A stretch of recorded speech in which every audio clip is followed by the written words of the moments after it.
Hello student, आज के इस वीडियो में हम क्लास 10th की मैथ्स की जो वर्कशीट नंबर 41 है उसको डिस्कस करेंगे। तो ये जो वर्कशीट है वो टॉपिक हाइट एंड डिस्टेंस का एक प्रैक्टिस टेस्ट है जिसमें हमें 10 क्वेश्चन पूछे गए हैं और हमें उसके सॉल्यूशन करने हैं। तो यहाँ पर हम देखते हैं कि टोटल कितने क्वेश्चन दे रखे हैं। 10 क्वेश्चन दे रखे हैं। तो आज इस वीडियो में हम इन 10 क्वेश्चन को स्टेप बाय सॉल्व करेंगे। तो ये स्टार्ट करते हैं अपने इस वीडियो को। तो फर्स्ट क्वेश्चन देखते हैं। फर्स्ट क्वेश्चन है, इसमें बोला है यदि एक मीनार जो 30 मीटर ऊंची है, तो इसको ड्रॉ कर देते हैं। तो हमने देखा यहाँ पर हमने एक मीनार ले ली है जिसकी ऊंचाई कितनी है, 30 मीटर है। ठीक है। भूमि पर 10√3 मीटर लंबी एक छाया बनाती है। तो छाया हमारी यहाँ से बनेगी ऐसे। तो इसकी जो लेंथ है वो है 10√3 मीटर। तो सूर्य का उन्नयन कोण होगा। तो यहाँ से जो एंगल ऑफ एलिवेशन होगा सूरज का वो कितना होगा, ये पूछा है। तो ये वाला हमें एंगल पूछा गया है। ठीक है, ये 90 डिग्री बन रहा है। तो अब हमारे पास जो है एंगल ये है, तो ये परपेंडिकुलर हो गया और ये बेस हो गया।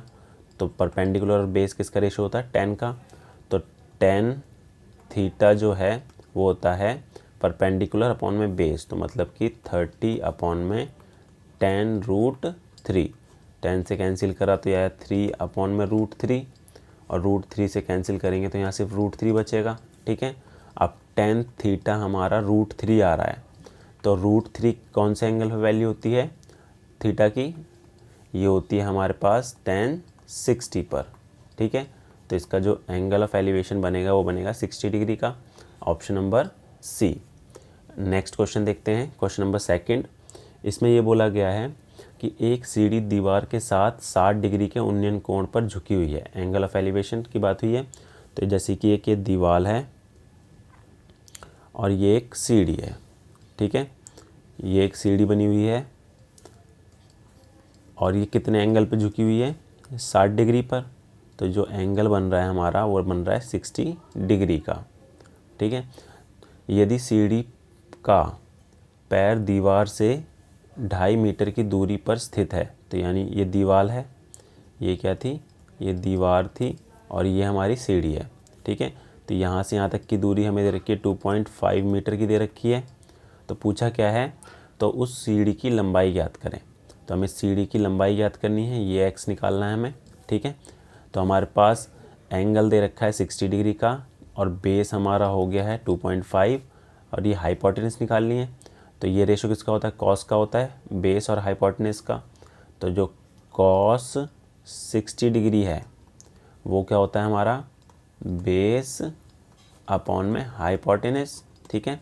तो बेस क्या दे रखा है यहाँ पर, इसका अगर मैं नाम दूँ ABC, तो AB हमारा बेस हो गया और BC हमारा हाइपोटेनस हो गया। ठीक है। तो कॉस 60 पे वैल्यू होती है 1/2 होती है। ठीक है। AB हमारा 2.5 है और AB हमें फाइंड करना, BC हमें फाइंड करना है। ठीक है। क्रॉस मल्टीप्लाई किया तो BC कितना आ गया, 5 मीटर। तो सीढ़ी की लंबाई कितनी होगी, 5 मीटर होगी। तो ऑप्शन नंबर सी। अगला क्वेश्चन है, क्वेश्चन नंबर थर्ड। इसमें बोला है एक समतल पर खड़ी एक मीनार की छाया की लंबाई मीनार की ऊंचाई की √3 गुना है, तो सूर्य का उन्नयन कोण होगा। तो सेम बोला है कि जैसे कोई एक ये मीनार है और ये उसकी छाया है। ठीक है। तो ये हमारा एक राइट एंगल ट्रायंगल बन रहा है। तो इसका ले लिया PQR। तो ये जो लेंथ दे रखी है, इसमें बोला है एक समतल पर खड़ी एक मीनार की छाया की लंबाई मीनार की ऊंचाई की √3 गुना है। तो इसकी अगर मैं ऊंचाई x ले लूँ तो PQ से R कितना हो जाएगा, √3x हो जाएगा। तो हमें एंगल ऑफ, ये पूछा है कि एंगल ऑफ एलिवेशन क्या होगा, ये सूरज का। ठीक है। तब उसके लिए हमें क्या करना पड़ेगा, हमारे पास जो है 10 थीटा जो होता है PQ अपॉन में QR होता है, जो कि दे रखा है x अपॉन में √3x। x कैंसिल हो गया तो 10 थीटा कितना आ जाएगा, 1 अपॉन में √3 आ गया। अब 10 की वैल्यू 1 अपॉन में √3 कौन से एंगल पे होती है, ये होती है 30 डिग्री पे। ठीक है। तो थीटा हमारा जो आ जाएगा वो आ जाएगा 30 डिग्री का। तो इसका आंसर हो जाएगा ऑप्शन नंबर बी। अब क्वेश्चन नंबर 4 देखते हैं। इसमें बोला है एक 50 मीटर लंबे खंबे की छाया 50/√3 मीटर है तो सूर्य का उल्टांश सन्स एल्टीट्यूड इस। तो इसमें भी हमें बिल्कुल सेम वैसे ही करना है। तो यहाँ पर मैंने बना दिया, एक खंबा बना दिया है और उसकी ये छाया हो गई है। ठीक है, तो इसमें ये बोला है कि अगर इसकी ऊंचाई हमारे पास 50 मीटर है तो इसकी छाया जो होती है 50√3 होती है। ठीक है, तो इसका एंगल हमें बताना है एक तरीके से। तो उसके लिए हम क्या करेंगे, हमारे पास ट्राइंगल ABC हो गया है, परपेंडिकुलर बेस दे रखा है, तो tan थीटा इक्वल टू होता है AB/BC, मतलब कि परपेंडिकुलर अपॉन में बेस होता है। तो ये दे रखा है 50/50√3। तो इसको अगर मैं सॉल्व करूँ तो ये हो जाएगा 50 × √3, ये ऊपर चला जाएगा। ठीक है, और ये 50 नीचे ही रहेगा, कैंसिल हो गया, तो बचा हमारे पास √3। अब tan की वैल्यू √3 किस पे होती है, √3 होती है हमारी tan 60 डिग्री पे। तो एंगल आ गया हमारा 60 डिग्री का, तो यहाँ आ जाएगा 60 डिग्री। क्वेश्चन नंबर 5 देखते हैं। क्वेश्चन नंबर 5 में बोला है कि 10√3 मीटर ऊंचाई का एक कोई मीनार है। ठीक है, तो यहाँ पर ये एक मीनार हो गया जिसकी ऊंचाई कितनी दे रखी है, 10√3 मीटर की, और ग्राउंड पर कोई पॉइंट है जो कि इस मीनार से कितनी दूरी पर है, वो है हमारे पास 30 मीटर की दूरी पर। तो यहाँ से जो एंगल ऑफ एलिवेशन होगा वो पूछा गया है कि कितना होगा। ठीक है, ये पूछा गया है, तो हमने ले लिया PQR पॉइंट ले लिए, राइट एंगल ट्राइंगल हो गया। तो परपेंडिकुलर और बेस तो हमें दे रखा है, तो tan थीटा जो है वो क्या हो जाएगा, PQ/QR। तो ये दे रखा है हमें tan√3/30। 10 से कैंसिल किया तो नीचे क्या बचा, 3 बचा। तो √3/3, इसको भी कैंसिल किया तो 1/√3 हो गया। अब tan थीटा हमारे पास कितना आ गया, 1/√3। तो ये होता है tan 60 डिग्री पर। तो हमारा जो एंगल होगा वो बनेगा 60 डिग्री का। अगला क्वेश्चन देखते हैं, क्वेश्चन नंबर 6। इसमें बोला है 2 खंभों जिनकी ऊंचाई 16 मीटर और 10 मीटर है। ठीक है, तो 2 खंभे हैं, एक की है 16 मीटर की लेंथ और एक की है 10 मीटर की लेंथ। ठीक है, 2 खंभे हो गए हमारे पास।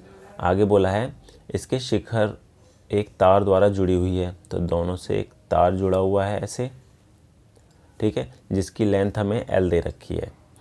यदि तार क्षैतिज समतल से 30 डिग्री पर झुका है तो L क्या होगा। तो अगर ये 30 डिग्री पर झुका हुआ है समतल पे, हॉरिजॉन्टल से, ठीक है, तो यहाँ से अगर मैं लाइन ड्रॉ करूँ हॉरिजॉन्टल लाइन, तो ये जो एंगल बनेगा वो कितना बनेगा, 30 डिग्री का बनेगा। ठीक है, तो हमें पूछा क्या है कि ये लेंथ कितनी होगी। तो A, B, C, D और E ये ले लिया। अगर मैंने इसकी हॉरिजॉन्टल लाइन ड्रॉ की है B और E, तो ये एक तरीके से रेक्टेंगल ही बनेगा जो हमारे यहाँ बन रहा है, C, D, E और B। ठीक है, तो ये जो C और A है, मतलब कि पूरा A और C तो हमें 16 मीटर दे रखा है, और D और E दे रखा है हमें कितना, 10 मीटर। अगर मैं यहाँ से ये हॉरिजॉन्टल लाइन ड्रॉ करता हूँ तो ये दोनों लाइन बराबर होंगी। ठीक है, तो मतलब कि C और B जो है वो बराबर होगा 10 मीटर के, क्योंकि इक्वल होगा D और E के।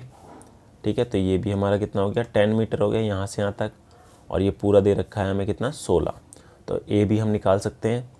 तो A भी कितना हो जाएगा, 16 में से अगर मैं 10 घटा दूँ तो 6 मीटर आ गया। तो ये 6 मीटर आ गया। अब हमारे पास ऊपर ये राइट एंगल ट्राइंगल है, सिर्फ उसी को देखना है, A, B और E को। तो यहाँ पर हमारे पास परपेंडिकुलर दे रखा है। ठीक है, हाइपोटेनस निकालनी है, तो ये रेशो होता है साइन का। तो साइन 30 डिग्री जो है वो क्या हो जाएगा, 6/L हो गया। साइन 30 की वैल्यू होती है 1/2, क्रॉस मल्टीप्लाई किया तो हमारे पास जो L आ गया है वो आ गया है 12 मीटर। तो ऑप्शन हो जाएगा ऑप्शन नंबर C। अगला क्वेश्चन देखते हैं, क्वेश्चन नंबर 7वां। इसमें बोला है एक पतंग समतल भूमि से 50√3 मीटर ऊंचाई पर उड़ रही है। ठीक है, तो ये जो पतंग है, यहाँ पर एक कोई पतंग है जो कि 50√3 मीटर की ऊंचाई पर उड़ रही है। एक डोर से बंधी है जो कि क्षितिज से 60 डिग्री कोण पर झुकी है। डोर की लंबाई ज्ञात करें। तो पतंग की डोर जो है हमारी इस तरीके से ही होगी, ठीक है, ये हमारी लेंथ होगी और जो एंगल बन रहा है वो 60 डिग्री का है, ठीक है। तो हमें ये x निकालना है इसमें, तो पी क्यू आर, ठीक है। तो परपेंडिकुलर दे रखा है, हाइपोटेन्यूज निकालनी है, तो यहाँ पर रेशो कौन सा लगेगा साइन का, sine theta equal sine 60 degree हो जाएगा, ये दे रखा है हमें। ये होता है पी क्यू अपॉन में पी आर, ठीक है, मतलब कि परपेंडिकुलर और हाइपोटेन्यूज का रेशो।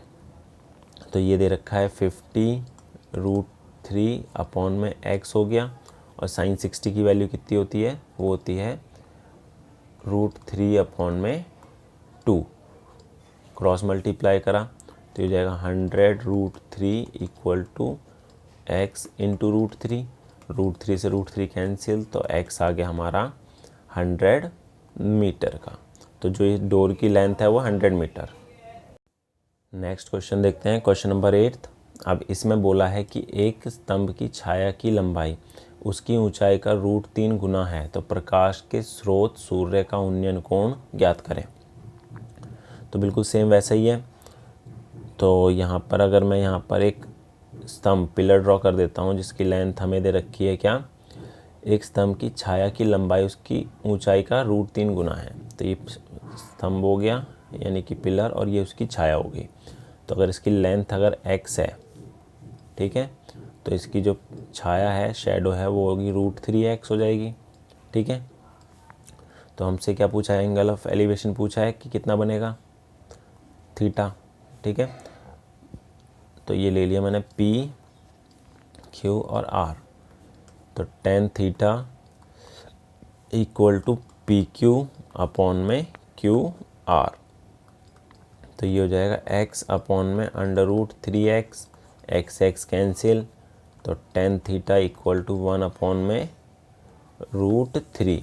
अब tan थीटा किस पे होता है, 30 डिग्री पर होता है, तो थीटा हमारा आ गया कितना, 30 डिग्री का। तो एंगल आ गया 30 डिग्री। अगला क्वेश्चन देखते हैं।